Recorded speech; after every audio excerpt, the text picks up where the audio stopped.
নমস্কাৰ সকলো ফেসবুক ফ্ৰেণ্ডকে মই মোৰ পেইন্টিং টিউটৰিয়েল পেজটোলৈ স্বাগতম জনাইছো। বহুতে মোৰ মেসেঞ্জাৰত মেসেজ কৰিছে যে আপুনি অকা ছবিবিলাকৰ মেটেৰিয়েল কি ইউজ কৰে।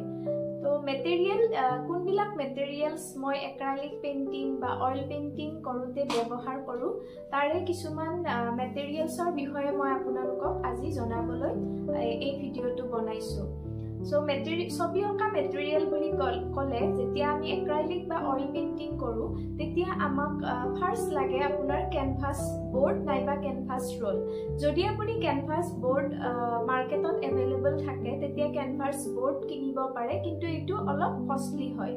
ফাৰ্স্ট কথা, এই কেনভাছ বোৰ্ড আপুনি যিকোনো মাৰ্কেট পেইন্টিঙৰ দোকান নাইবা আমাজন আৰু ফ্লিপকাৰ্টতো কিছুমান আছে, যাৰ মই লিংকবিলাক আপোনালোকক তলত শ্বেয়াৰ কৰি দিম। আৰু এক্ৰাইলিক বা অইল পেইন্টিং কৰিলে পইণ্ট ব্ৰাছৰ লগতে ৰাউণ্ড ব্ৰাছৰ লগতে কিছুমান ফ্লেট ব্ৰাছ লাগে, আৰু এই ফ্লেট ব্ৰাছ সেটটো আপোনালোকৰ মাৰ্কেটত এভেইলেবল থাকে নাইবা আপোনালোকৰ যিবিলাক আমাজন বা ফ্লিপকাৰ্ট অনলাইন এপ আছে সেইবিলাকতো এভেইলেবল হয়। মই আপোনালোকক লিংকবিলাক দি দিব পাৰিম।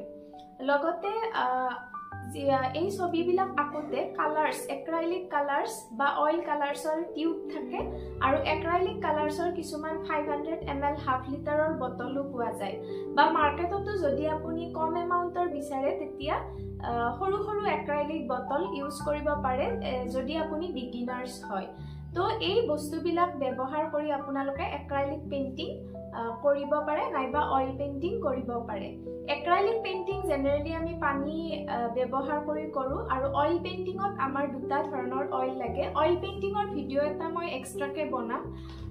ফাৰ্স্ট এক্ৰাইলিক পেইন্টিঙৰ কাৰণে যিটো আমাৰ কেনভাছ বোৰ্ড সেইটো যদি এভেইলেবল নহয়, যদি আপোনালোকে কেনভাছ ৰোল ব্যৱহাৰ কৰে তেতিয়া সেই কেনভাছ ৰোলটো কাটি এখন ডাঠ বোৰ্ডত আপুনি লগাই ল'ব পাৰে, আৰু সেই যেতিয়া ছবিখন অঁকা হ'ব তেতিয়া আপোনালোকে সেই ৰোল মানে কেনভাছখন আপুনি গুচাই সেইখন আপুনি গ্লাছ বাইণ্ডিং কৰি ল'ব পাৰে, আৰু তেতিয়া লং লাষ্টিং হয়। এই দুটাৰ আপোনালোকে যিকোনো এটা মাধ্যম ব্যৱহাৰ কৰিব পাৰে।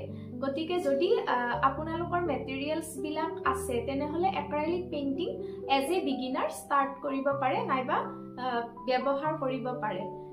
আপোনালোকে যদি মোৰ এই ভিডিঅ'টো ভাল পাইছে লাইক আৰু শ্বেয়াৰ কৰিব, লগতে নতুন নতুন ভিডিঅ'ৰ বাবে মোৰ পেজটো ফলো কৰিব। ধন্যবাদ।